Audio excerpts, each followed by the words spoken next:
tụkwasịrị obi na ka ị nọnyere n'ofufe nsọ ka ụbọchị taa gịnị ga-eme ka ndụ ka m ghara ife Chukwu gịnị ga-eme ka ndụ ka m ghara ife Chukwu gị Chukwu nke igwe na gị ka tụkwasịrị obi na anyị na-arịọ gị ekwekwala ka ị gbafee gịnị ga-eme ka ndụ ka m ghara ife Chukwu gịnị ga-eme ka ndụ ka m ghara ife Chukwu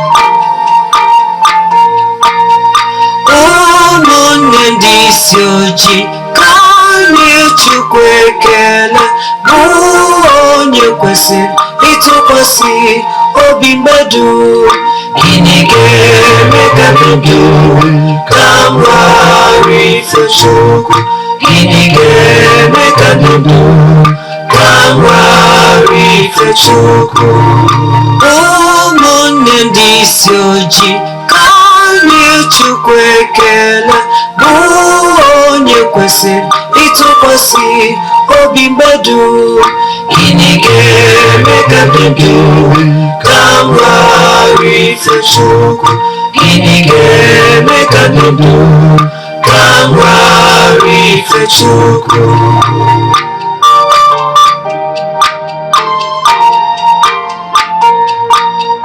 gịnị ga-eme ka m dị ndụ wee ghara ife Chukwu mgbe dum gịnị ga-eme ka ị dị ndụ wee ghara ife Chukwu mgbe dum ihe a bụ ajụjụ kwesịrị ịjụ onwe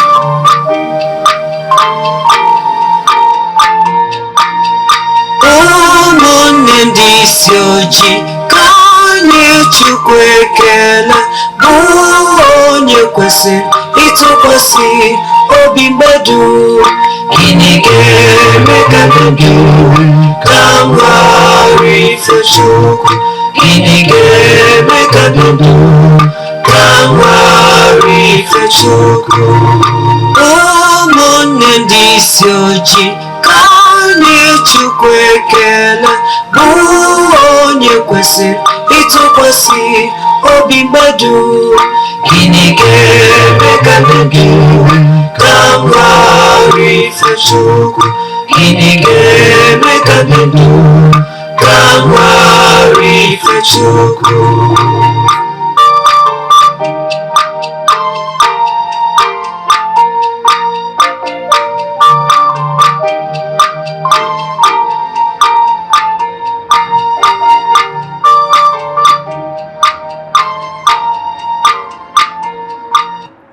ụtụtụ ọma na ụmụ ọdịnala Igbo anyị abịakwanụ n'oge awa nke eziokwu egwu ị nụrụ bụ egwu si na Ugochitubelu ọdịnala temple ọ ngalaba na-afụ maka mgbasa ozi ọdịnala Igbo. Yes, we have all the rights of that music. So ọ bụrụ na ị like nyawu music ị chọrọ download ya jee na social media platforms ebe a na-download egwu like Audiomack, iTunes and rest of them ije ebe a ị ga-download ya bụ egwu na bụ ka anyị gawakwazie n'iru na nkụzi anyị ji wee bịa maka ndị ọ bụ tata bụ izi ha na-afụ m na social media kpọọ m Ogbuefi Eze-Ana Ugochitubelu na oraifite abụ m onye isi nchụaja na Ugochitubelu ọdịnala temple anyị na-agba afa miri emi lụkwazi ọrụ mmụọ dị iche iche abụkwazi m onye isi nchụaja na ọdịnala restoration center. Yes, bụrụkwazi onye mgbasa ozi ọdịnala Igbo. So you can call me Ordinary Evangelist. I will answer. My mission is to help people live better life. N'ụbọchị tata n'oge awa nke eziokwu isiokwu anyị ji wee bịa bụ ihe kwesịrị ịma n'ọdịnala Igbo nke na-ebute nsogbu taa ka anyị chọrọ ka anyị let the bandage fall ka ndị mmadụ malụ maka na what you don't know is only a mystery to you and not to all. Ọ bụkwa ihe dị mwute na ọtụtụ ndị mmadụ adịghị ama the implication of what they are doing.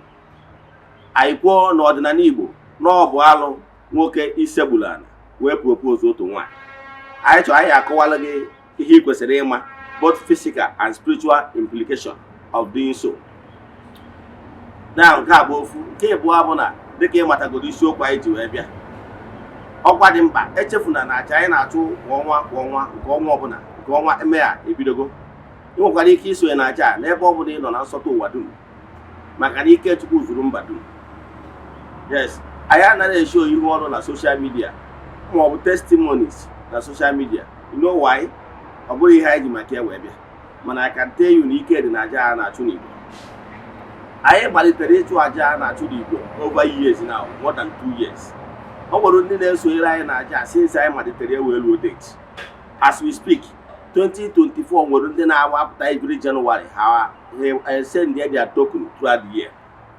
Ha dị sure na ha skipụrụ ofu ụbọchị ofu ọnwa na anya bụ aja a na-achụ n'Igbo, maka na Igbo bụ ike. Ka nkọwara ihe kwesịrị ịma maka aja a na-achụ n'Igbo.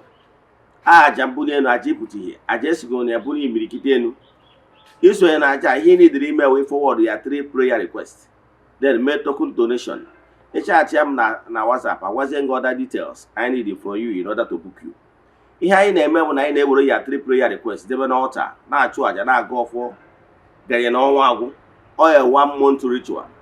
Now, ụbọchị a ga-achịkọta ya bụ ụbọchị ikpeazụ, like ndị sonye ya na nke April a, ụbọchị Friday ka m enwe chance m sendịrị ha nchịkọta ya bụ aja nke ọnwa April, ma na-abanyego nke Mee. Ya ọ bụrụ na ị chọrọ isonye, ị ka nwere ike isonye na ya. Chat m na WhatsApp, agwa gị other details anyị need. Mana ihe anyị na-eme wa anyị edebe ya 3 prayer requests n'altar, na-achụ aja, na-aga ọfọ, na-ekwubi okwu n'isi gị ụbọchị ọbụla. N'isi ụtụtụ anyị ejego orib na temple, chụọ aja nke ọfọ, kwubi okwu n'isi ndị niile sonyelu nke ọnwa Mee.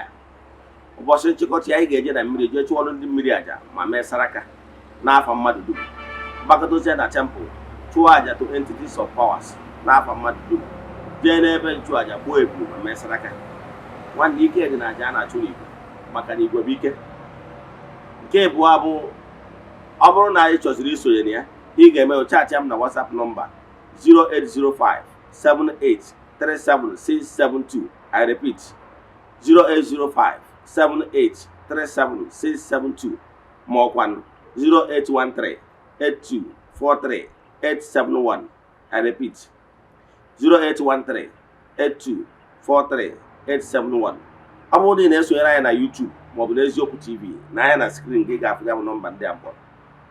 Nke ọzọ, ọ bụrụ na ị na-anụ olu m site na Eziokwu TV, ọ bụrụ na nkụzi ị na-anụ taa na ịlaikiri ya, ị chọrọ ishare ya mmadụ, jee na my YouTube channel Ogbuefi Eze-Ana ugochitubelu oraifite. Anyị nwere over 1000 lectures, nkụzi anyị na-akụzi gbasara ọdịnala Igbo ụbọchị ọbụla. Nke bụ eziokwu na onwere nkụzi ọbụla ị chọrọ ịma gbasara ọdịnala Igbo anyị emetụbara aka over the years. Ọ bụkwa na ị na-anụ olu m site na Eziokwu TV, onwe Nollywood movie ọbụla ị watch dịka isimalụ na our movies anyị na-eproduce ugochitubelu ọdịnala temple. Those movies ị na-watch na Eziokwu TV belong to the temple. Ọ ngalaba na-afụ maka mgbasa ozi na-eproduce na Nollywood movies.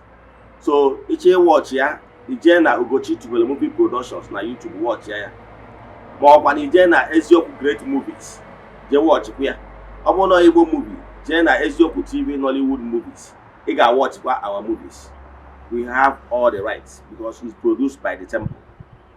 Now, ka anyị gabazie n'iru na ihe kwesịrị ịma taa. Ekene gọmdịrị na-esonyela anyị na live program. Yes, as you are joining, ka ike Chukwu nọnyere gị n'ụbọchị taa. Ka ị na-join anyị, na-invite your friends ka ha nụ from the horse's mouth, ka ha ghara isi n'ọgụ nwa kwuru. Ihe na-achọ ịkụwarụ taa bụ ihe ị kwesịrị ịma gbasara ọdịnala Igbo, bụ ihe ị kwesịrị ịma, maka na ọ bụrụ na mmadụ amara ebe mmiri si bido maọbụ ya, ọ ya ama ebe ọ na-ọkwụsị. Dan ka anyị gaba n'iru. Ọ bụrụ na ị na-watch Eziokwu TV, ị ga-afụ na Eziokwu TV enwego new upgrade. Ọ bụrụ na ị nọ na UK, ị ga-enweta Eziokwu TV, search ya decoder, ya free to air decoder. Ị nọkwa na US, ị ga-enweta anyị. Then ebe ọ bụrụ na ị nọ, ị na-eyuzu na free to air decoder, rescan it, ị ga-afụ Eziokwu TV. Yes, and ị nwekwara ike watch Eziokwu TV live program na YouTube anyị bụ Eziokwu TV. Ị chọọ ya na YouTube, ị nwere ike watch our live streaming live ya.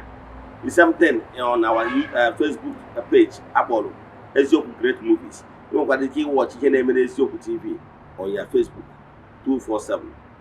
Now ka anyị gawa n'ihu na nkụzi anyị ji bịa. Anyị kwuru na ọdịnala Igbo na ọ bụ ihe na-asọ ntị oyi nwoke isegbula wee propose otu nwaanyị. Anyị wee na-ajụ kere mgbe nke a bido. Anyị na-akọwalụ gị na ọ ihe niile akpatara ọ ji abụ egwu anyị ji abata. Anyị na-ekwu na ndị ụka riri anyị rie anyị front and back. E nwere so many things eweta na kọlcha anyị bastardized ihe anyị na-eme. Nke bụ eziokwu bụ na ọ bụrụ na ịghọta wee na-ajụ gị nwa na-ege ntị, gị nwa na-esegburu ana gị wụ nwoke, ịmakwa ihe nwoke wụ nwoke ọgwụ ahụ the chief priest, the aka ji ọfọ of the family. That proposed family na-achọ propose ị na-achọ ka unu bido. Ọ na ịmara na ọgụ nwa bụ the chief priest, gị nwa bụ the aka ji ọfọ. Onye nwere idea? Ọgụ nwa bụ the head. Yes, nwaanyị wụ ya companion, I agree. Ọ bụ ya confidant, I agree. Ọ bụ whatever, everything to you, I agree.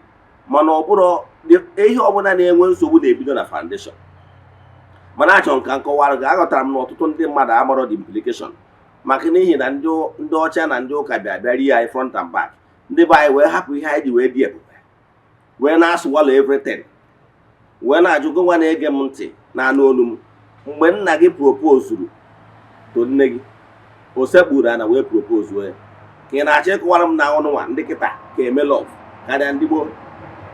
Ịmakwana ndị niile a na-eme ihe niile a ụdị marriage a na-enwe taa, inweghị idea the rate of divorce rate e nwere na.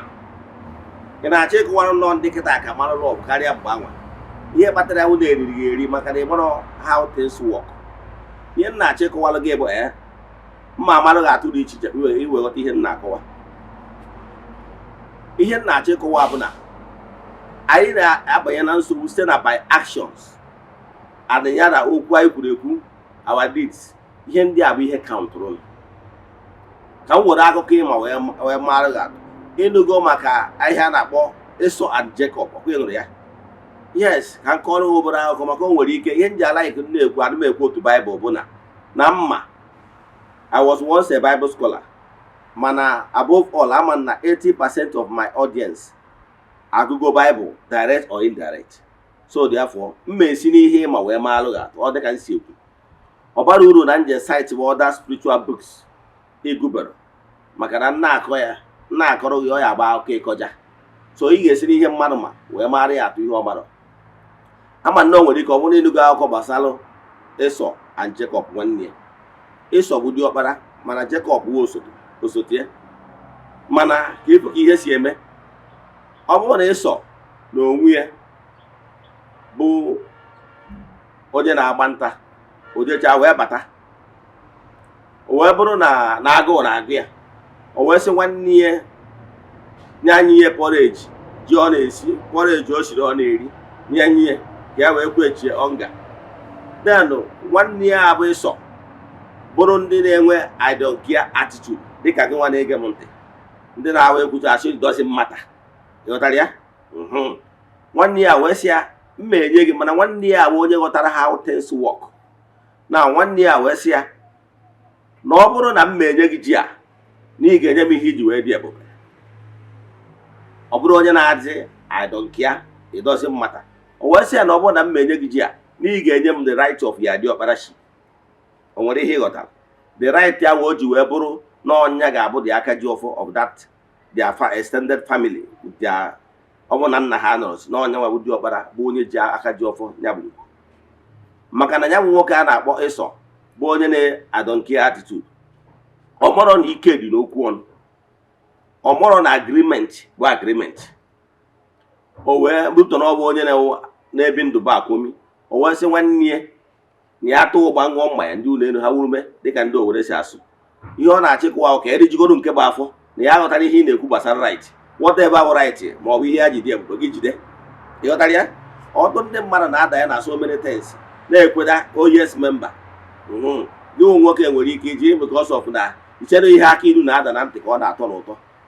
Ebido flavor nwanne nwoke si na ebidosi ọ na-atọ, ijiri maka ebidosi ọ na-atọ anwa then iwe jiri aka si ka ịkpọdo onwe gị n'ala.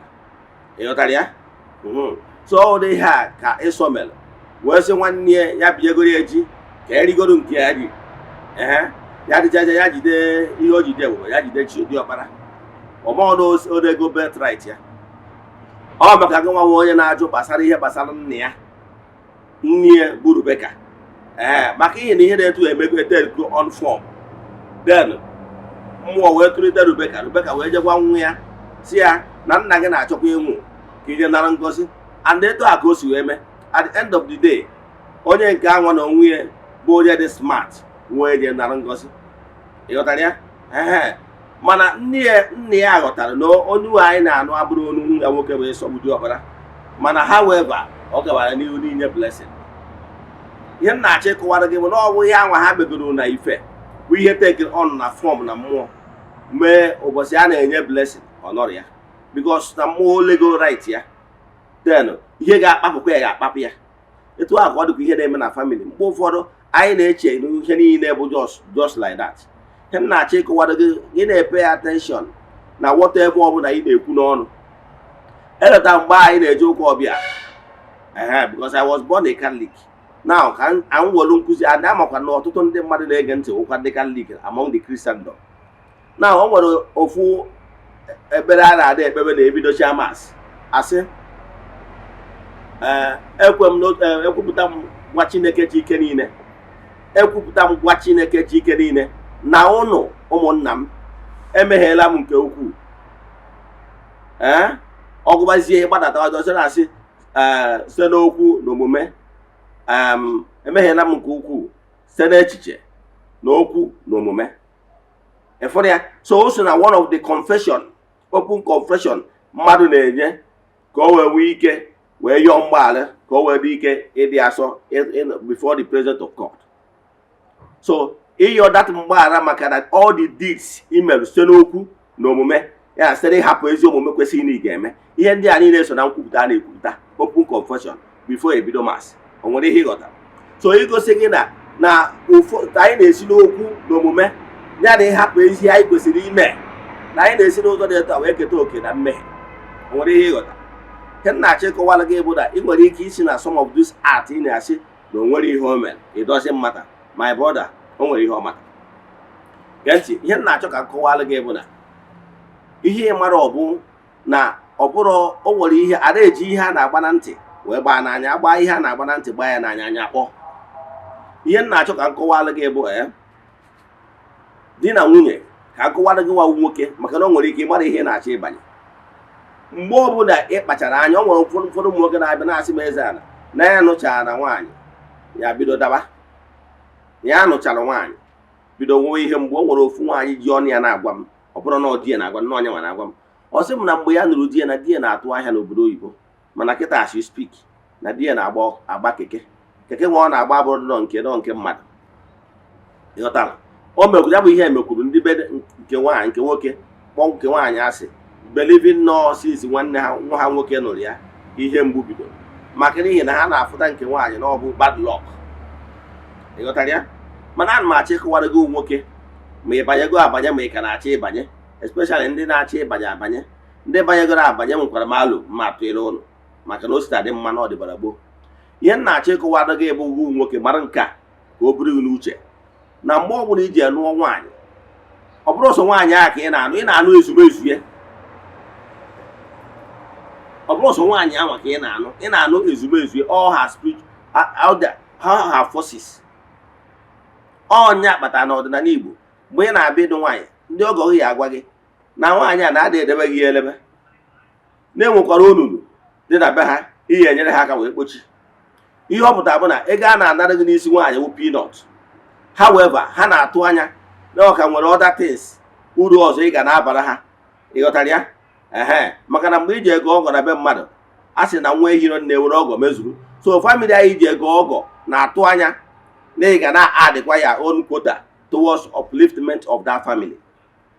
Ihe m na-achọ ịkọwara gị na mgbe ọbụla iji anụọ nwaanyị, by virtue of that nwaanyị iji anụ, inwego physical responsibility and spiritual responsibility maka n'ihi iji anụ ya nwaanyị. Maka na ọgọ nwaanyị ma ọgọ nwoke ebe ahụ echi a ga-akpọ gị. Ọ bụrụ na ọgọ nwoke ma ọgọ nwaanyị nwa a ga-akpọkwa gị. Ihe chefuna na ọ bụrụ na ọgọ nwoke nwa a ga-akpọ oku ndị a na-akpọ ndị ọgọ na nwunye. Unu ga-abịa ihe ego wawa onye ọgọ ya so contribute towards preparation of burial ọgọ nwoke ma ọgọ nwaanyị. Ịghọtara ya? So a na-atụ anya na mgbe anyị nụchagoro nwaanyị, ị ga na-contribute towards the family of n'ebe isi nụta nwaanyị. Nke a bụgo physical responsibility Now, another physical responsibility bụ na mbọsị anyị ji eme ha n'ego nwaanyị, a na-atụzi anya n'aka gị na ọ bụrụ na nwunye gị na ahụ adịrị ya, ị ga-eteki responsibility. Ịghọtara ya? Physical well-being, ị ga na-eteki responsibility. Mana o nwere ebe ndị mmadụ na-eleghara anya, nchọrọ ka m tinye anya n'ụbọchị taa. Ọ bụ na ị mara na ị lụọ nwaanyị na ị na-anụkwu ma forces si enu, ị nwere idea. Onye kpatara ụfọdụ ndị mmadụ adịghị aghọta nke a, kpatara ha na-eji agba ụfọdụ ije lụọ nwaanyị ka gị na mmụọ and imere ihe ị kwesịrị ime. Example, ị na-anụ nwaanyị onye akpọrọ ọrụ and gị nwere onwe gị spiritually dị nwaanyị aka gị. Yes, and gị nwere onwe gị emere ihe ị kwesịrị ime, a na-ekwu na gị nwa bụ ọkụkọ mara ọnụ na nsị werụkwa ụkwụ na abụ nwunye. Physically, spiritually, nwaanyị aka gị na mmụọ. And instead of gị nwa ekwu ka nwoke si akwụ, mee ihe ị kwesịrị ime, bring her forces under control, under your control. You are the man, you are not the weakling. Now ihe ị kwesịrị ime ewu, ị ga-ebring her forces. Ọ bụgoro na ị chọrọ ịlụ nwaanyị, ọsọ ya bụgoro na nwaanyị bụ nnukwu nwaanyị ma ọ ihe, o nwere ihe ị kwesịrị ime, bring her forces under your control as the head of the family. Mana ana m achọ ịgwa na ọtụtụ n'ime unu na-ebido n'ụbọchị ụtụtụ lee right gị. Now emesizie for the fact na nwaanyị a na mmụọ achịbago na mmụọ, then o nwere ihe bụ you don't have any authority and ị ga-remain down. Ịghọtara ya? And mgbe ọ bụla ị remain down, ihe niile gbasara gị, maka na ya no longer the man. Ihe niile gbasara even your finances, you no longer call the shots. Everything will ayewotu ihe niile na. Ana m achọ ka nkọwara ụwa ntị na onye akpatara o ji abụ mfe ụfọdụ ndị mmadụ ndị na-achọ ka a gwọọrụ ha ọgwụ, asị ha na ya dị agwọ ọgwụ. Nwe nwaanyị gwara nwanne wee na-asị na ihe a na-achọ bụ na mgbe ya nụtara di ya na di ya dị ogbenye mana di ya kpatara ego kịta na di ya achụwago nwaanyị, na ihe ọ chọrọ bụ ka emee ka di ya gbatukwa financially, ka di ya dị poor, ka o wee bụrụ sọsọ ya. Mana ụfọdụ ụmụ nwaanyị can go to any length, okay ma. Now wee sị na ya adịghị alụ ụdị ọlụ a, o mechaa jee ebe o jere eje lụọ. Mana ihe kpatara na ma ya arụ ụdị ọlụ a bụ na a gwara ya na mgbe ọ bụla ị sịrị ka ime ka nwoke ghara ịkwụ ka nwoke, ka imetuo ya anya, ka ime ka ọ ghara ịkwụsị on top as nwoke ji the flag of the house. Mgbe ọ bụla iji egwu ha n'ụdị ọgwụ anwa, nwoke ahụ finances ya crash. Yes, ọ ga-akrash maka mgbe ọ bụla iji emezie ka ọ nọdụzie n'okpuru gị, ka ọ bụrụzi ihe ikwuru na-eme, ịta ọnụgo ihe isi na ọ gbabụzi the head of the family spiritually. And whatever ọ ga-edepend solely on you. Ihe ọ na-eme nwere ike crash to the extent na o nwere ike ọ dazie n'oge nwa ya breadwinner. Ị ma ama the result of ihe ị na-achọ ịbanye ma ọgwụ a na-achọ ịgwọrọ gị, maka na na-achọ ịgwọ ọgwụ a ga-ebutu nwoke n'okpuru tikwasị gị nwa n'elu, ka ọ ga-abụzi ihe ikwuru ka ọ ga na-eme. Therefore, ịtọ ọnọrọ everything upside down. Mana ị bụrụ spiritualist ị ga-aghọta ihe dị na-ekwu, mana ana m achọ ịkọwara gị ịtry na ya try. Then abịa na ndị nwa na-epropose nji maka ebe taa gị nwoke onye riri nri. Gee ntị, nke mbụ ajụjụ chọrọ ịjụ gị bụ nne gị o mere like that, nna gị o mere like that to nne gị. Kedu ebe isi mụta nke a? Ị na-awụ ọtị fim ndị ọcha, iche na ihe aka ilu na-adara ntị ka ọ na-atọ n'ụtọ. Ndị ọcha enwere culture, ndị ọcha enwere culture, so ha nwere ike ị na-emetụ ha si wee chọọ. Yes, mana Igbo, ana Igbo ndị nna gị ha nwere culture ebe esi kụba gị. Na ihe na-achọ ịkọwara gị nwaanyị n'ime eji aka gị mee nke a bụ na 1, mgbe ahụ ị bịara ọgụ nwa bụ nwoke, a sị na he who find a wife findeth a good thing. Ọgụ nwa ya nwaanyị chọrọ ịnụ, then ụgwọ ya na-echọrọ ịnụ ya. Then mgbe anyị na-epropose ya nụọ gị, why must you kneel down? Ihe na-kneel down na from today going forward na isegburu gị ana before his powers, his entities and his personality. Ị na-apụta nwaanyị asị na ọjọọ so Nkechi anyị ma ọ bụrụ ọjọọ so Nkechi, enwere forces so Nkechi ịmarọ, o nwere mmụọ so mmadụ. Mgbe ahụ ị need down, ihe ọ pụtara bụ na you and the mmụọ so gị have already kneeled down before her. Who does that? Mgbe ahụ ị na-eme etu a, ị na-ere ya birthright, ị na-ere ya spiritual strength. And nke bụ eziokwu bụ na nwaanyị ọbụla bụ ezigbo nwaanyị mana ihe ị na-eme ụka coward act. Ị na-eche na ọga nwaanyị wee fụgị n'anya maka ihe imelụ. Nwaanyị a kwesịrị ịma na ịbụrụ ọma na enough. Amụọ nwoke ya bụrụ nwoke, amụọ nwaanyị ya bụrụ nwaanyị. Ị kwesịrị site ịya akwụ n'ụkwụ gị na-abụ. yes, ịlọvụrụ ya. Ọ bụzie na onye nwe ya decide isekpu ala, no problem, mana gị nwee esekpu. Ịghọtara ya? Unu emezina ụmụ ihe nwụ na-afụ na fim ndị ọcha. Ihe a bụ ndị India, ihe ahụ fim a na-atị atị. Ihe ahụ fim a na-atị atị. Atịchara ụnụ fim ahụ na-abịa na-eme na real life. Who does that? Some of this Nollywood film ị na-afụ a na-eme pati agbara ọtọ. In real life, onye Nollywood na-eyi agara ilo. Ọ bụ art movie o yiri nke ahụ art movie, mana ị nwere ike imechiche na-etu a ka o si eme. Na nna achọ ịkọwara gị bụ na mgbe ọbụla ị pụtara ọdụ onwe gị, ị ya amadogoro ihe bụ gụnwa bụ the head of the family. Ọgụnwa wee ejighị ebulu masị enyi na dike. Ọgụnwa bụ the spiritual head. Ọgụnwa bụ the aka ji of that proposed family a na-achọ propose. Now, ihe ọ pụtara bụ na imere ya birthright, ị ga-akwụrịrị nkwụ gị na onye akpatara n'ụwa kịta na ị ga-afụ nwoke ọkụ ya ka onye ọ na-ebite okporozi eji agba mbọ ọ dabere ka nwaanyị na-enye ya. Who does that? Nwoke kwụ n'ụkwụ ya na-abụ ekwesịrị ịdị happy. Fact, ọnwụ ka ihe si mee gị n'ụkwụ gbọrọ gị nwunye gị na-eweta na-enye gị, ị kwesịrị ịbụ ọ happy man. Maka na ọ bụ na edo etu ị kwesịrị ịnọ, ịma na ihe abụ ya responsibility. So onwe ka okwu si wee kpọ gị, then don't derive joy in ịdazi ebe a kwaturu gị. Na onwe bụ mgbe ị nwere ego na kịta na ịdago ya afọ ịdị n'ezie di a na-enwezi aṅụrị na nwaanyị na-efe di gị. Who does that? Ọ bụrụ ihe ị kwesịrị ime. So ọ bụgoro na nwaanyị na-enye gị at the moment, o kwesịrị ịdị echuwa ụla na ihe abụ ya responsibility na ị kwesịrị ime nke bụ eziokwu na onye ọbụ enyi ya. Ọ bụrụ na anya ma ọnọdụ na-agbakasị gị ahụ na ị kwesịrị ịbụ nwoke kwụrụ n'ụkwụ gị na-abụ nke bụ eziokwu na ahụ ahụ na-agbakasị gị, ị na-achọkiri ihe ị ga-eme ka ọ dị mma, ọ ga-adịrị gị mma maka onye chọwa ọfụ.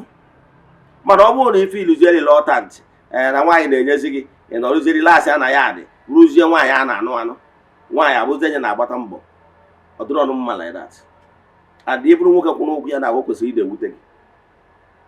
Na ihe nna achị kọwara gị bụ don't kneel down before any woman in the sense niile propose.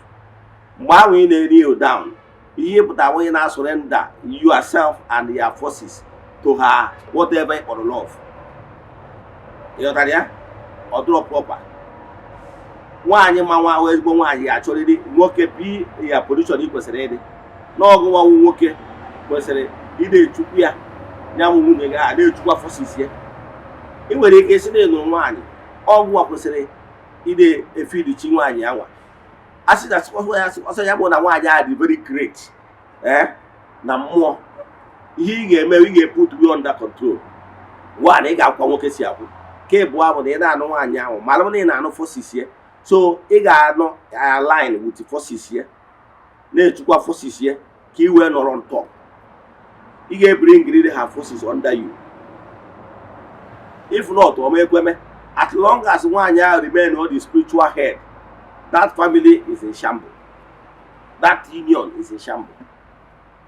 So ikwe na aka ịda n'ụdị ọnwa dị etu, no matter what.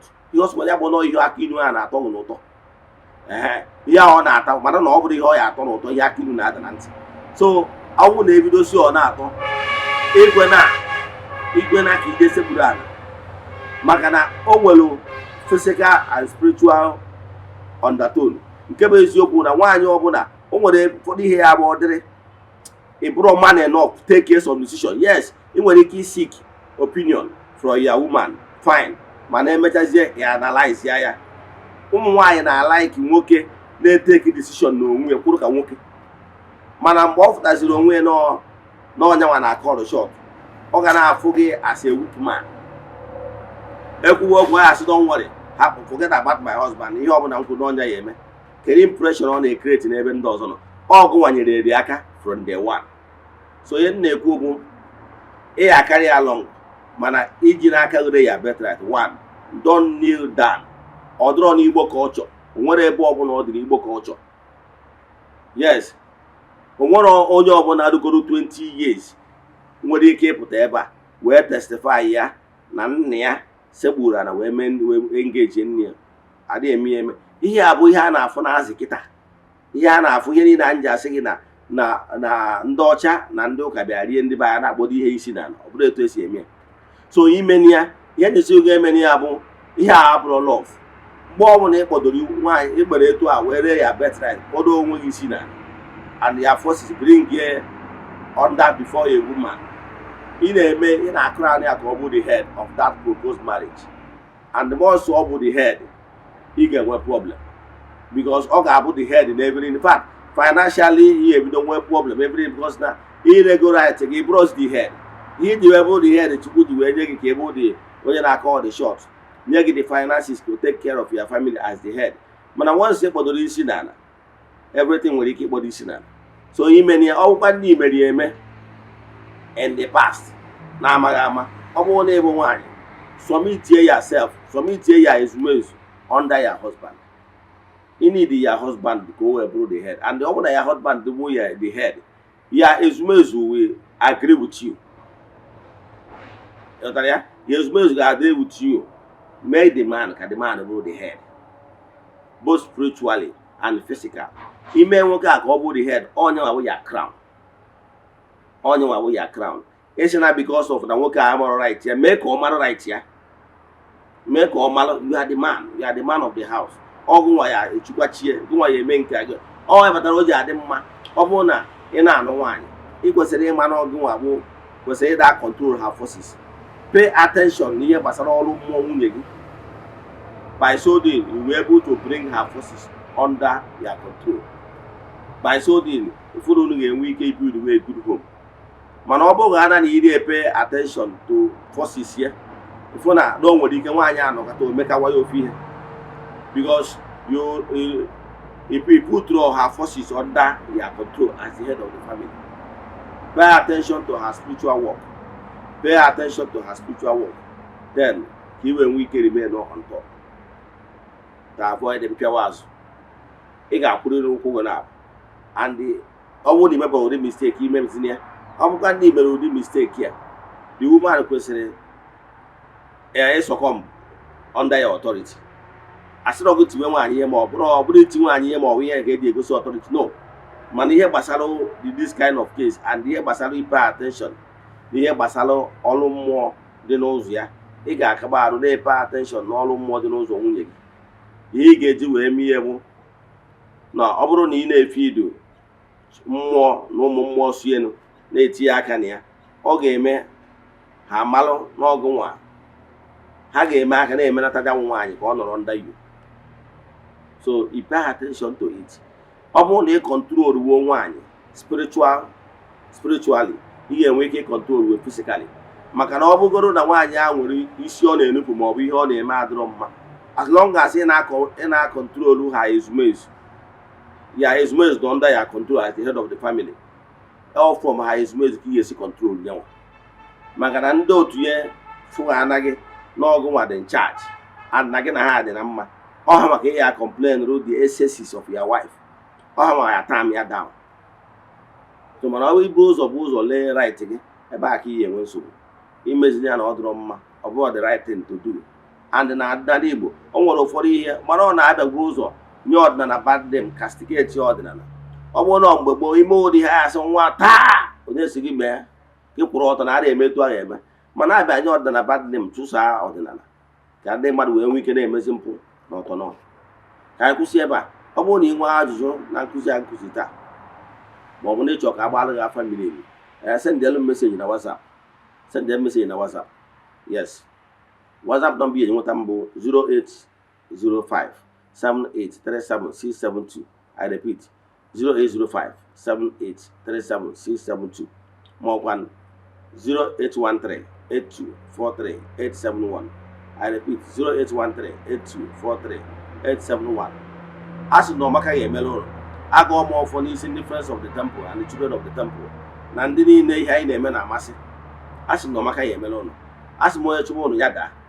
Onye si ka o jere ụlọ ije ọjọọ ojebe na ọya ejere osi ọgwụrụ ejere ya nwụrụ ọya egwu. Asị m na ọ na-ama anwụtụ na ọ na-ama efuchu. Na kakaka ya amụ na jijiji ya amụ ụlọ.